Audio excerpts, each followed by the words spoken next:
the Biashara Afrika 2026 Forum, held in Lomé in Togo, brought together leaders from across the African continent to explore how Africa can unlock the full potential of the African Continental Free Trade Area. Day 1 focused on building resilient trade ecosystems, strengthening value chains, special economic zones, and distribution networks as businesses look to scale and compete across borders. And we're here to discuss what is rapidly becoming one of the defining engines of Africa's economic transformation and sovereignty: the role of special economic zones, trading companies, aggregators, and distribution networks in building Africa's single market. It promises to be an engaging and important conversation for all of us. Godfrey tried really hard to preempt what I was going to say, but let me start with a number that frames the entire conversation. There are roughly 5,400 special economic zones in the world, but as Godfrey just told us, in Africa there's only actually around 230, so just 4% of the total. So a continent of 1.5 billion people with the fastest growing population and the fastest growing economy on Earth hosts 4% of the global SEZ footprint. And that's not just a deficit, it's the greatest untapped frontier for global capital, industrial growth and regional trade in the world. The African Continental Free Trade Area, signed by, I think it's 55 members now, represents a transformative opportunity. Its ambition, to state the obvious, is bold: to establish a unified single market for goods and services across the African continent. But deepening economic integration, stimulating development and enhancing global competitiveness. By doing this, it will chart the way for SEZs to drive industrialisation and for aggregators and trading hubs to facilitate seamless trade. But the real challenge, as we all know, is how to translate this vision into physical infrastructure, improved governance, industrial capacity, and real businesses for investment and trade. And as I mentioned earlier, SEZs are not a nice to have. They're absolutely critical if Africa is to deliver in the intensely competitive global market for capital. Africa is the world's largest free trade area by number of countries. However, intra-Africa trade accounts for only 14% of total trade. In addition, Africa's participation in regional and global value chains is limiting, representing 2.7% of global value chains participation, compared with 26% for Latin America and 43% for Asia. This disparity demonstrates the urgent need for strategic interventions to strengthen regional value chains across the continent. And this is where the African Continental Free Trade Area and SEZs can become mutually reinforcing. The free trade area is projected to increase intra-Africa trade by 33% and to cut the region's trade deficit in half. But projections don't move ships, fill warehouses, or create jobs. Implementation does. And implementation needs places to happen: physical, regulated, well-serviced places where manufacturing can scale, goods can move, and lives can transform. And that's why this conversation matters. As a framework, the African Continental Free Trade Area provides the institutional architecture to transform SEZs into interconnected Pan-African trade nodes where policy and implementation are seamlessly aligned. Access to the single market unlocks two major opportunities. First, market expansion through increased trade that enhances competitiveness and gains from trade. Secondly, development that leverages local and regional content to reduce import dependency. And the second round effects, which are often not talked about, are even bigger. Bigger and more competitive markets will stimulate bigger and more sophisticated African businesses that operate closer to the frontier in terms of productivity and innovation. More sophisticated businesses will push for better infrastructure and governance, including the modernisation of cities. And the SEZ model itself has to evolve to accommodate the greater scale and more multifaceted needs of bigger and more complex business. The first generation of African SEZs were essentially industrial enclaves, largely disconnected from cities, labour markets, supply chains and social amenities. The next generation, the SEZs, the African Free Trade Area actually needs, will be fundamentally different. They must be embedded in functioning cities, connected to ports, rail and logistics corridors, plugged into regional value chains, and also to social amenity, housing, healthcare, and so forth. They also require one-stop shops or delegated regulatory authority to streamline regulatory approvals. The most successful SEZs will be integrated within wider ecosystems of housing, medical care, education, and social and environmental amenities. Such SEZs create world-class environments for business and living. They attract highly skilled workers and bring global connectivity. And they provide the agglomeration economies that are missing in the legacy African cities. But high-quality SEZs are capital intensive. They must provide all of their internal infrastructure and often utilities. They may also need to contribute to rectifying gaps in external infrastructure, whether that be roads, water, power, sewerage or ICT. They are long-term projects with long payback periods. They also tend to be liquid assets. They certainly can't be dismantled and they're difficult to sell. So as always, there's a chicken and egg relationship between policy design and implementation and infrastructure rollout. Major infrastructure investment in SEZ requires statutory and regulatory frameworks that are clear, consistent, capable of efficient implementation and supported by high-quality administrative resources.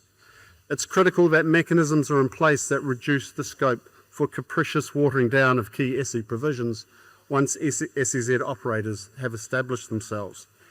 In addition, the tax and regulatory advantages provided by the SEZ regime must be internationally competitive if the goal is to attract large-scale FDI.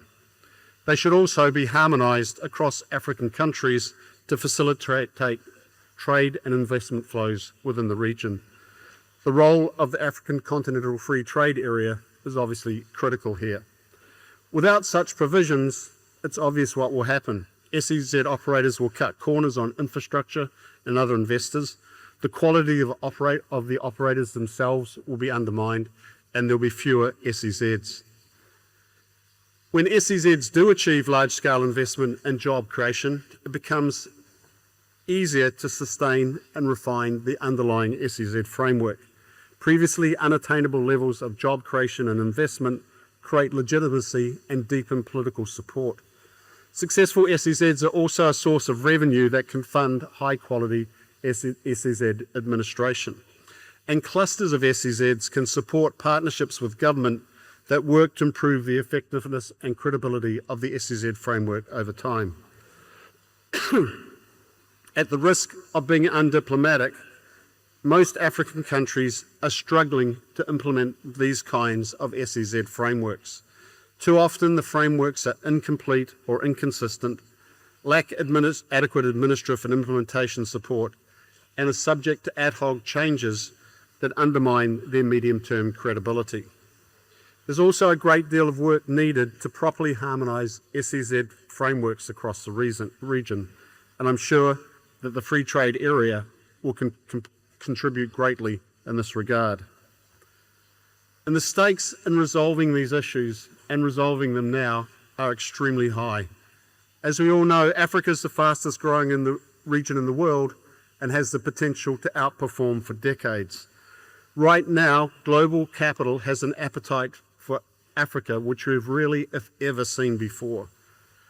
But the scale and quality of capital mobilisation is impeded by the region's infrastructure constraints, challenging ease of doing business and fragmented markets.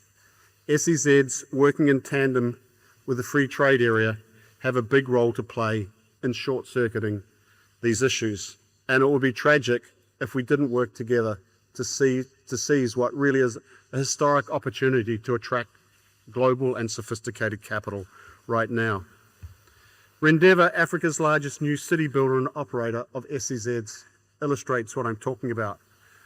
For almost 20 years, Rendeavour has been building 7 cities in 5 African countries: Ghana, Nigeria, the DRC, Kenya, and Zambia. And we've learned a very simple lesson. When infrastructure, governance, and business and lifestyle ecosystems are delivered at high standard, investment flows, and it flows at scale.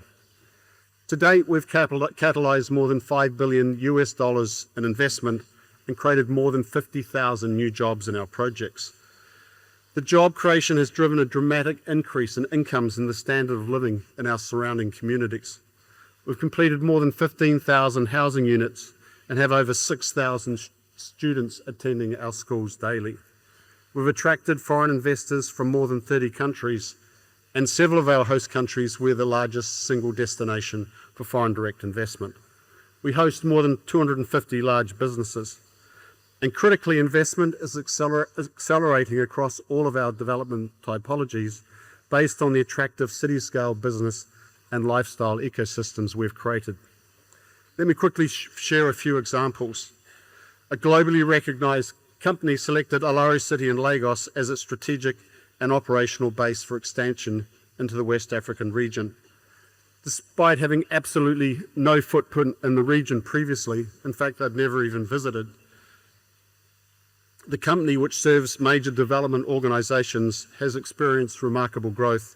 Today, it exports to 20 countries across Africa and globally, while helping transition Nigeria from a net importer to a net exporter within its sector. One of the world's largest medical garments manufacturers established a major production facility within Tatu City in Kenya, creating more than 7,000 new jobs while supplying healthcare markets across Africa and globally. By producing domestically, the company strengthened Africa's single market vision, driving industrialization and serving healthcare needs which would otherwise have been met by imports. Tatu City is also home to the largest single-site call centre in Africa, with 5,000 young Kenyans servicing primarily US blue-chip companies. The countries and companies that move first will define the next generation of African industry. I look forward to the panel's discussion and hope we leave here today not just with a clearer view of what we need to build, but with the urgency to start building it today. Thank you. Africa man. Let me start by quoting President Kwame Nkrumah way back in the 1950s. He said, "Africa trades too little with itself because it trusts too little in itself." And in fact, I think that continues to be the case because we still are not trusting our companies. We're not trusting our producers. We're not trusting our organization to the extent that we should be saying the majority of our trade on the continent is indeed with ourselves. So what we need using the AfCFTA is to use that admonishment, if I may call it, so that we accelerate trade within the continent. This conversation is going to be about how we can finally, truly unlock trust and at scale on the African continent. Minister, I'm going to start with you because you are at the epicenter of what needs to be done in terms of creating the framework as well as the environment that enables our companies to thrive so they can produce the goods and services that we require. Let me start by asking you what, in your view, are key interventions that from a policy perspective we can use to accelerate the implementation of the AfCFTA.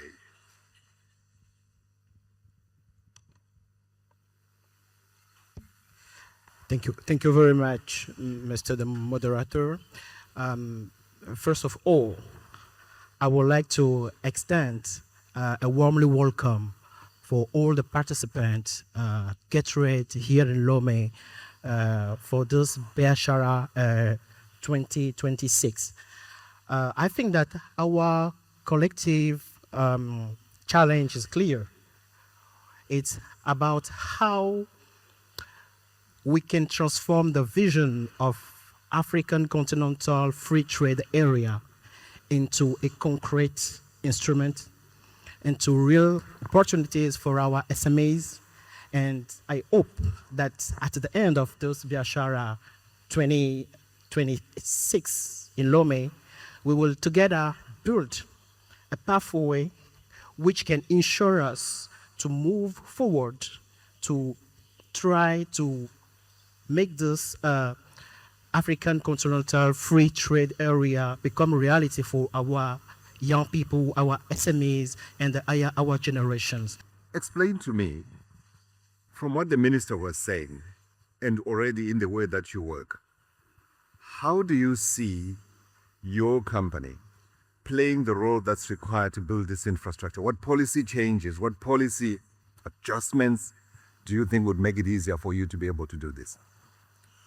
Well, I think one of the critical ones, we have witnessed a milestone today, the harmonization of the rules applicable to SEZs as they serve as a platform for intra-Africa trade.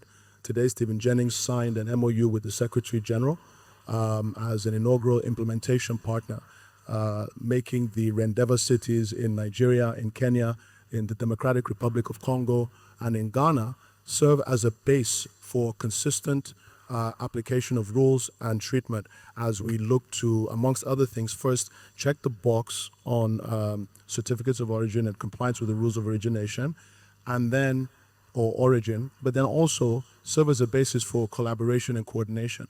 So one of the things we need is for the SEZs to play by the same rules, to have clarity and predictability about what can be done for intra-Africa trade, and then to continue to promote and advance that.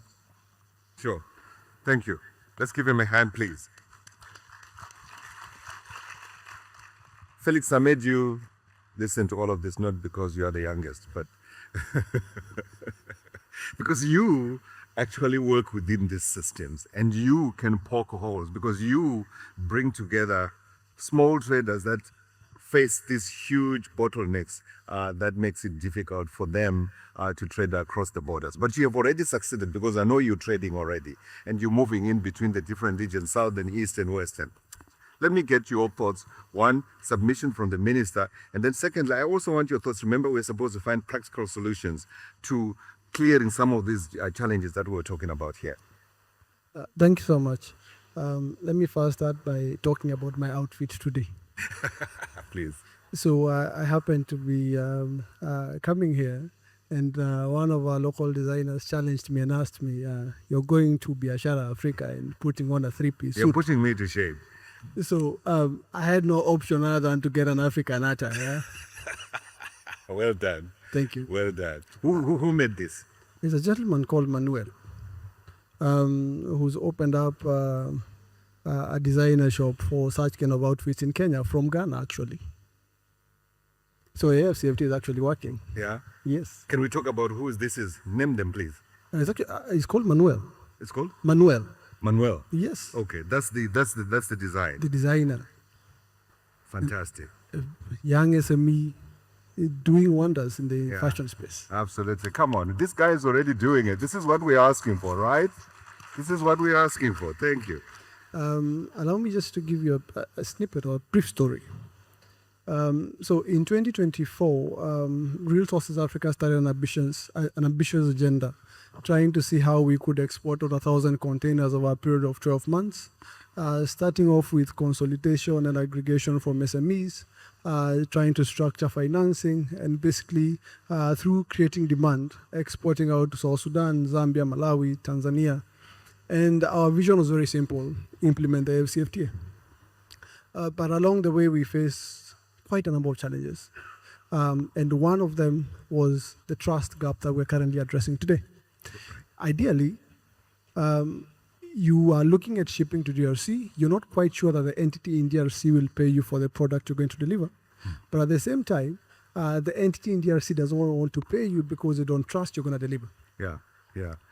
And just to try and clear off that gap, one of the solutions that we came up with was that we realized that Kenya, in particular, where I come from, has 70 embassies out there. Sure.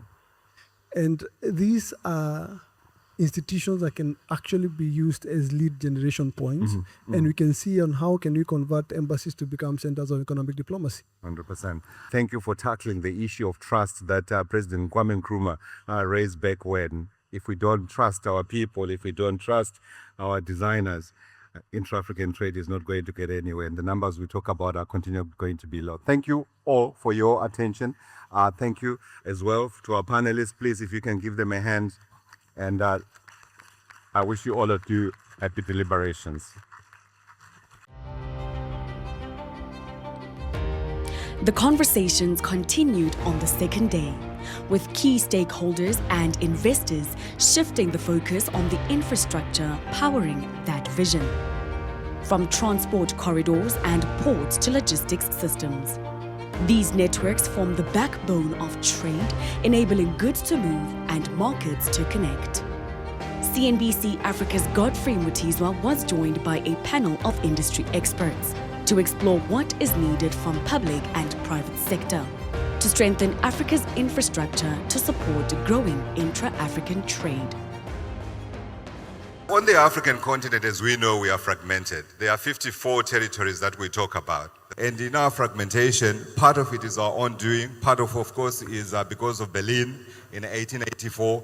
And part of it is also because of the infrastructure that the colonialists put us on the continent, wherein we were divvied up, and the ports and the trading corridors were put up according to the needs of the colonialists in their extraction of African resources. But here we are, we have an opportunity to fix these things now. And I'm really hoping that at the end of our session, we will be in a position where we say we are synchronizing, we are ironing out some of those bottlenecks that have been preventing us from trading better as Africans. And I have got the experts, as you saw, as I was calling them up.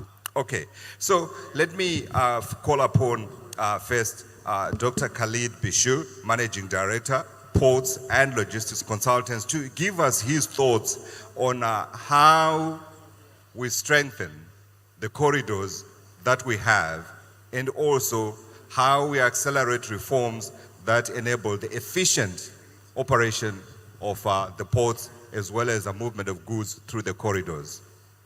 On that basis, I have to be slightly theoretical, if you allow me, because there is quite a lot of misunderstanding of the concept of efficiency. And you can see, for instance, there are a lot of rankings of what are the most efficient ports globally, and in Africa we are not doing very well. But efficiency means different things to different people. So if I'm a terminal operator, efficiency means that I need to be much more profitable, not to be efficient to the shipping line. And if I'm a shipping line, efficiency means that I have to spend much less what you call turnaround time, less time in ports.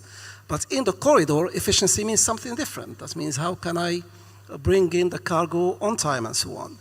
So this is really important to understand this concept of port efficiency in the broader context of corridor efficiency. And let me give you some examples. If we parachute you now, fold you and parachute you in any major container terminal in Africa, you think that's probably in Europe. You're in Europe, or you probably are in the US and so on. Everything is well developed. You have, state-of-the-art, efficiency and operations. Once you step outside the terminal, you're still in the port, you step outside the terminal, you start seeing inefficiencies, degrade infrastructure, loss of connectivity, and so on. You go a little bit further inland, you have even further problems, and so on. So we have to start to rethink port efficiency in the sense of corridor efficiency. Port is a part of a broader logistics and supply chain system. And let me give you something, again from experience, which probably we should embrace in Africa.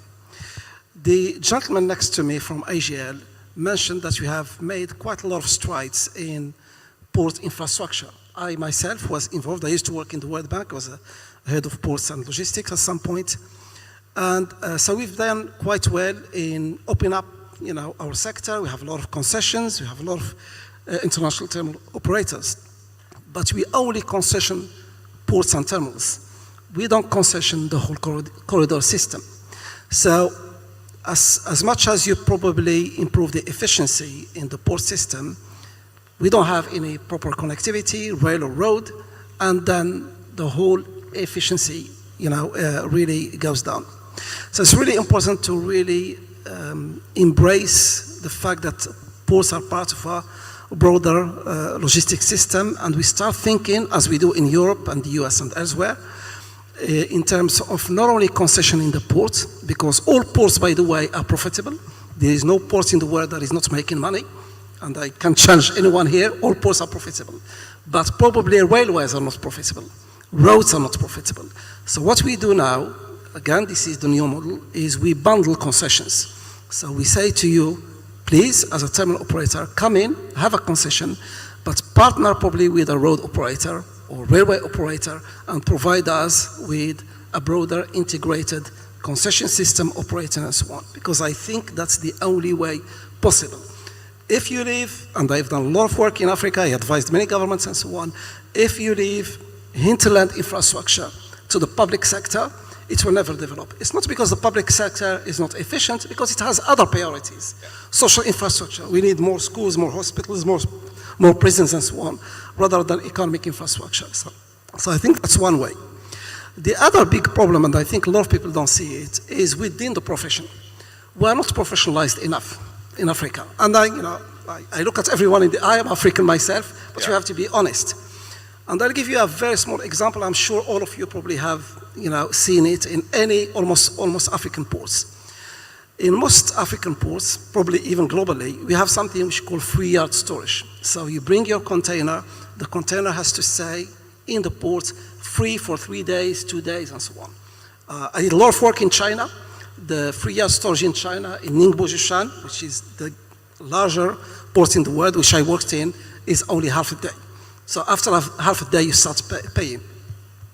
We usually need to provide some, 3 days, 4 days, and so on, because even as a cargo owner, freight forwarder, if you want to pick up your container, you cannot, because you still need to have customs arrangements and health authorities and procedures and stuff. So we give you this for free.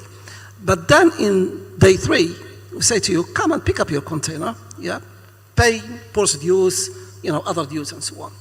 This freight forwarder, shipper or cargo owner is so small that it doesn't have working capital even to pay that amount of money. And because the rates that we charge for storing that container at the port are lower than what you call third-party rates, that if you take your container to an outside logistics and storage facility, then you keep it there. I can tell you, I've done a lot of statistics, a lot of work for many organizations, that in any African ports, we have anything between 3 to 5% of containers that have stayed there for more than a year. Okay, nobody wants to take them because of that. So we cannot allow this type of operators to operate. We need to professionalize to ensure that our sector is really, from freight forwarders and so on, people are well structured, from customs brokers and so on. Yeah. And the third element, if you allow me, before I hand over, is an issue of governance and collaboration. We are the only continent which we don't have a single post-community system, whether regionally or globally. Why do I need a ship that is coming to Tangier, for instance, and go into maybe Tama, and then go into Lomé, and then go in probably to Durban, and so on, every time to submit the same documents? Okay, it takes time, cost, and so on. Yeah. And on top of this, these documents are not even standardized. So we need to standardize and so on. We have models, from the World Maritime, the International Maritime Organization, in terms of, single maritime windows, post-community systems, and we don't need to reinvent the wheels. Things are there. The last thing, which I feel really quite passionate about, we are really allowing other people, as Africans, to invest in our industry, and we don't invest in it. We are the only continent in the world which we don't have a cabotage system. Everywhere, and I be honest with that, whether if you go to the European Union or the US, they have a 150 years act called the Jones Act and so on. So if you have coastal shipping between ports from the same country, even today in America, and last week I was in the US, I'm going to fly back to the US for another conference and so on, the ship has to be built, operated, managed, financed, owned, and even crewed by American guys. If you go in the EU, they have same thing within the EU countries. If you go to ASEAN, they have the same thing. We don't have that integration. We are the only continent where we don't have an international Pan-African port association. We have the West African one, the East African one, the North African one, and the Southern, but we don't have anything, within the continent. So I think we need to integrate more, we need to collaborate more, and we need to target and address these issues head on, and we have to probably change our, mentality in the sense that actually ports do not operate in isolation. They operate as part of a broader logistic and supply chain system. Thank you. Quick follow-up would be, are these easy conversations, whether you hold them in East, West, or South? And are you hearing enough about connecting rather than simply developing the areas where you are talking to people on the ground? Let's say, for instance, you're talking in South. Are you hearing people saying, let's connect and think about connecting West or East? Or do these remain regional in nature? No, definitely. This is something that we see, connection between South and West, East and West. This is definitely something that we see, and we can be only happy about that. Some big business units are expanding into Africa, and this is really a movement that we want to support by creating new shipping routes. But definitely, yes, South Africa for intra-Africa remain the biggest, let's say, supplier or provider, but we can see other countries. We spoke about Dangote, for example, but Nigeria is also positioning itself. Same thing on the east, though we need to increase our capacity in connecting all these economies. Yeah. Thank you. I wanted to complain that Dangote is talking about doing the IPO in London, and I'm thinking, why is he not doing it in Nairobi and in Lagos and in Johannesburg, and make London and the other places secondary markets anyway? Just a random complaint. Jonas, I'm coming to you. I did a little bit of reading, and I found that transport costs in an African product cost between 25 and 30%. I then did a similar look for Europe, and I found a similar number for North America. Their transport costs are 5 to 15%. There's clearly a lot of work to be done. You are in the area of financing this infrastructure that we require. So talk a little bit to us about the work that you are doing, one, in reducing these intra-African costs, but also at the same time building the networks that we need to move goods from Johannesburg to Accra, from Accra to Nairobi. My colleagues attended the previous panel spoke a lot about the financing we propose. On the continent, the issue you raised about cost of transportation has to do with what the logistic chain does before bringing the goods, but also the imbalance between our trade, because we import finished goods and we export raw material, and if a ship comes here and is not able to get a product to go out, they are better placed than me to explain how the cost is made. So the way we look at it at Afreximbank is to work with the government and the players in the sectors to support infrastructures that actually improve trading between Africa and the rest of the world, but intra-Africa trade as well. Today we focus on the logistic, on the last mile of logistic, making sure that goods that arrive at the port can seamlessly move to the area of consumption, having appropriate infrastructure that take them there. So we are working with African countries. We've built a number of intra-Africa trade enabling roads on the continent. There are more that are being built, and these are initiatives we run in partnership with government. But to also support that infrastructure initiative, the bank has deployed what we call an EPC platform, which is a platform where we get the African EPCs to share their skills and capabilities, knowledge sharing, gain construction contract in different countries of the continent.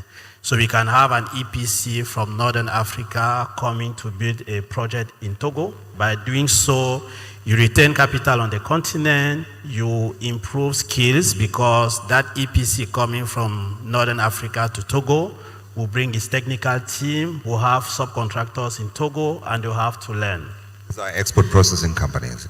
No, these are equipment and procurement companies. So these are the builders of the roads. So you take without any publicity, you take a company like Hassan Alam or Arab Contractor, you bring them in Togo, they will do a project.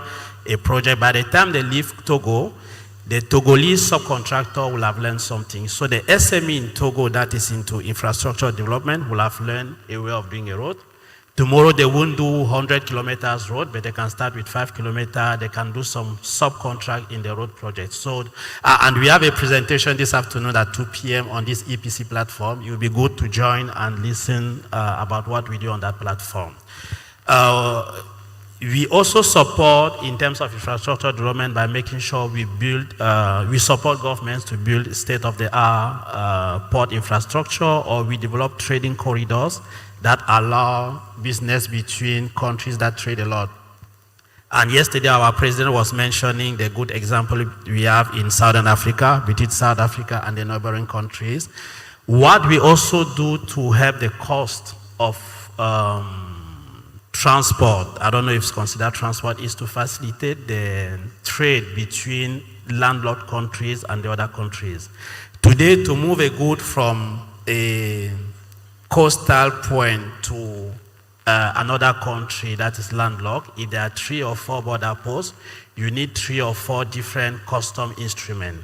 It will not affect, the cost of that custom instrument will not affect the transport cost, it's going to affect the cost of your goods. So what we do is we work with the different regional economic zones to develop a single transit document that we call a transit guarantee that can allow a goods to move from one country, cross different border posts, and get to the last country just with a single instrument. So it's working well in Southern Africa today. We are speaking with the authorities in West Africa to see how we can replicate that example. So the solutions and the programs of the banks are many. They are tailored to address the needs.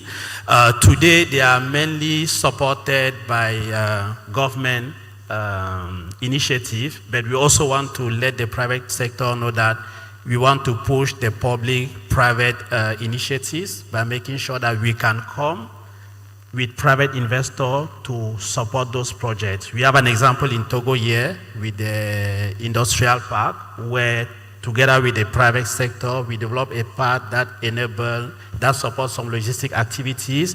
We freed up the balance sheet of the government by avoiding government to be the borrower on that facility. So the private sector is the borrower, the project is generating cash flow to repay us, and the resources of the government can then be made available to support the social safety nets that the government has to develop.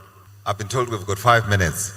So I need to go through all of you to get your final thoughts in terms of practical work that we need to do. So just to conclude, I will partnership, not being a user, but being a partner, definitely. This is also what we are doing with CMA-CGM, partnership with a local company, with, to have this insight as well of the needs, and to be sure that the investment is corresponding to what is the most needed. I think too, we need to propose alternative, proposed solution, not just watch and wait, but propose, create, suggest, and see what best can fit to the needs of the various countries. Absolutely, partnership. Let's listen to Richard. Khalid? So I think we need to go a little bit beyond just discussing infrastructure and corridor and so on. We have a lot of models that have succeeded globally, and if we are within AfCFTA, we have to think about creating a single market for maritime logistics and port services. We cannot really think about ourselves as fragmented markets. As the gentleman mentioned, we should not really think about borders and so on. And these guys next to me, and I used to work for them, my first job was with CMA CGM, and I worked for MSC and so on. Sure. They are shipping companies, and they also started integrated in logistics services. And today, we think about, the whole chain, the whole value chain, the whole logistics chain. You send your cargo from A to B, door to door, and everything. So it's very important for us really to start thinking this way. How can we standardize procedures, regulations, and so on within Africa? How can we see ourselves as a single market? I don't care if my cargo goes through 4 or 5 different countries. The same regulations, the same procedures, the same customs system, the same everything should be the same. Because this is what increases the cost of logistics, by the way, just the cost of transport. The cost of logistics is 35%. Because every time it goes through different borders, different regulations, and so on, it's different. And I want to add one more important thing, and this is purely professional, purely financial. One of the biggest reasons why the cost of, doing trade here in Africa and so on is so expensive is also because the way we perceive risks, okay? I live in London, where is the capital of insurance and ship finance and so on. So if you want to send a cargo from A to B, especially if you want to send it to Africa, your insurance premium is so high because the underwriter and the guy who decides about the insurance premium, he's probably a European guy who, for him, Africa is very risky. So if we domesticate insurance and maritime insurance and ship finance and so on in Africa, especially for coastal services, we will reduce, insurance dramatically. And this is really important for us. Thank you. Thank you, thank you, thank you, thank you. Please, a round of applause for him, for our panelists. I am taking that the money is there. You had the $250 billion sitting with one bank in Africa. In fact, the Africa Finance Corporation says there's $4 trillion that's available in African money to invest on the African continent. So what's required is a mindset change in thinking about a single market, a borderless Africa, harmonization of our rules and all these other procedures that we have to create one single market. Ladies, I'm glad to say, gentlemen, thank you for your time. One more round of applause for them, please.